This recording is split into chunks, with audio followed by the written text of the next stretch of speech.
السلام علیکم دوستو، ادب نامہ میں خوش آمدید۔ آج ہم علم بیان اور اس کے ارکان پر بات کرتے ہیں۔ علم بیان سے مراد وہ علم ہے جس کے ذریعے ہم ایک معنی کو مختلف طریقوں سے ادا کرنے پر قادر ہو سکیں اور اس طرح دوسرا مفہوم پہلے مفہوم کی نسبت مزید واضح ہو جائے۔ علم بیان کا موضوع لفظ ہے۔ علم بیان کا دار و مدار 4 چیزوں پر ہے: تشبیہ، استعارہ، کنایہ، مجاز مرسل۔ تشبیہ: کسی چیز کو کسی خاص صفت کے اعتبار سے کسی دوسری چیز کی مانند قرار دینا تشبیہ کہلاتا ہے۔ تشبیہ کے ارکان: تشبیہ کے 5 ارکان ہیں۔ مشبہ: جس چیز کو دوسری چیز کی مانند قرار دیا جائے وہ مشبہ کہلاتی ہے۔ مشبہ بہ: وہ چیز جس کے ساتھ کسی دوسری چیز کو تشبیہ دی جائے مشبہ بہ کہلاتی ہے۔ حرف تشبیہ: وہ لفظ جو ایک چیز کو دوسری چیز جیسا ظاہر کرنے کے لیے استعمال ہوتا ہے حرف تشبیہ کہلاتا ہے۔ وجہ شبہ: وجہ شبہ سے مراد وہ خوبی ہے جس کی بنا پر مشبہ کو مشبہ بہ سے تشبیہ دی جا رہی ہے۔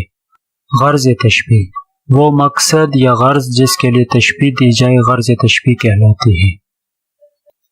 تشبیہ کی مثالیں: پہلے ہم تشبیہ کی نثری مثال دیکھتے ہیں۔ علی شیر کی طرح بہادر ہے۔ اس جملے میں علی مشبہ، شیر مشبہ بہ، طرح حرف تشبیہ، بہادری وجہ شبہ اور بات میں وزن پیدا کرنا غرض تشبیہ ہے۔ اب ہم شعری مثال دیکھتے ہیں۔ نازکی اس کے لب کی کیا کہیے، پنکھڑی ایک گلاب کی سی ہے۔ اس شعر میں لب مشبہ، گلاب کی پنکھڑی مشبہ بہ، سی حرف تشبیہ، نزاکت وجہ شبہ، محبوب کے حسن و جمال میں مبالغہ غرض تشبیہ ہے۔ استعارہ: لفظ کو مجازی معنوں میں اس طرح استعمال کیا جائے کہ حقیقی اور مجازی معنوں میں تشبیہ کا تعلق ہو، استعارہ کہلاتا ہے۔ ارکان استعارہ: استعارہ کے 3 ارکان ہیں۔ مستعار لہ: وہ فرد یا چیز جس کے لیے کوئی صفت یا خوبی مستعار لی جائے مستعار لہ کہلاتی ہے۔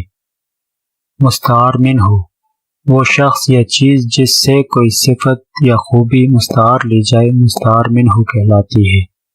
وجہ جامع: مستعار لہ اور مستعار منہ میں جو وصف اور خوبی مشترک ہو اسے وجہ جامع کہا جاتا ہے۔ استعارہ کی مثالیں: پہلے ہم نثری مثال دیکھتے ہیں۔ خدا سلامت رکھے ہمارے شیروں کو جن کی وجہ سے یہ ملک سلامت ہے۔ اس جملے میں شیروں سے مراد سپاہی ہیں۔ اس طرح سے سپاہی مستعار لہ، شیر مستعار منہ اور بہادری وجہ جامع ہے۔ شعری مثال: وزیروں نے کی عرض کہ اے آفتاب نہ ہو ذرا تجھ کو کبھی اضطراب۔ اس شعر میں بادشاہ مستعار لہ، آفتاب یعنی سورج مستعار منہ اور عظمت و جاہ و جلال وجہ جامع ہے۔ تشبیہ اور استعارہ میں فرق: تشبیہ میں مشبہ موجود ہوتا ہے جبکہ استعارہ میں مستعار لہ موجود نہیں ہوتا۔ اسی طرح تشبیہ میں مشبہ بہ موجود ہوتا ہے اور استعارہ میں بھی مستعار منہ موجود ہوتا ہے، جبکہ تشبیہ میں حرف تشبیہ موجود ہوتا ہے لیکن استعارہ میں حرف تشبیہ موجود نہیں ہوتا۔ مجاز مرسل: وہ لفظ جو اپنے حقیقی معنوں کے بجائے مجازی معنوں میں استعمال ہو اور حقیقی اور مجازی معنوں میں تشبیہ کے علاوہ کوئی اور تعلق پایا جائے مجاز مرسل کہلاتا ہے۔ مجاز مرسل کی اقسام: مجاز مرسل کی کئی اقسام ہیں۔ چند اہم اقسام درج ذیل ہیں۔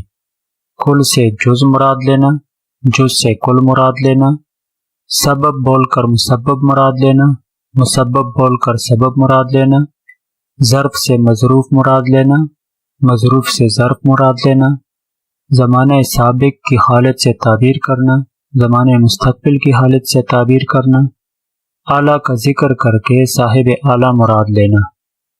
مثلا آگ جل رہی ہے، اب آگ تو جلتی نہیں، جلتی تو لکڑ ہے، لیکن جملے میں آگ سے مراد لکڑ ہے۔ اس طرح یہ مجازی مرسل ہوا۔ اسی طرح سے شعری مثال دیکھتے ہیں۔ گو ہاتھ کو جنبش نہیں، آنکھوں میں تو دم ہے، رہنے دو ابھی ساغر و مینا میرے آگے۔ اس شعر میں ساغر و مینا ظروف جبکہ شراب مظروف ہے۔ یہاں ساغر و مینا کا ذکر کر کے شراب مراد لی گئی ہے، اسی لیے یہ مجاز مرسل ہے۔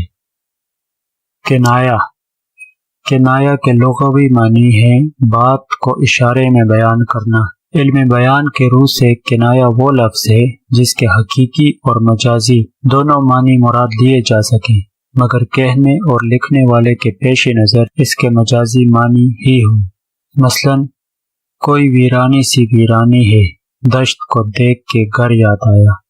اس شعر میں غالب نے گھر یاد آیا کہہ کر گھر کے آرام و سکون کی طرف اشارہ کیا ہے، لیکن اگر گھر سے مراد حقیقی گھر لیا جائے تو بھی درست ہوگا، اسی لیے اس شعر میں کنایہ کا استعمال ہوا ہے۔ کنایہ کی اقسام۔ کنایہ کی تقریباً 7 اقسام ہیں۔ کنایہ قریب، کنایہ بعید، کنایہ مثبت و منفی، تعریض، تلویح، رمز، ایما۔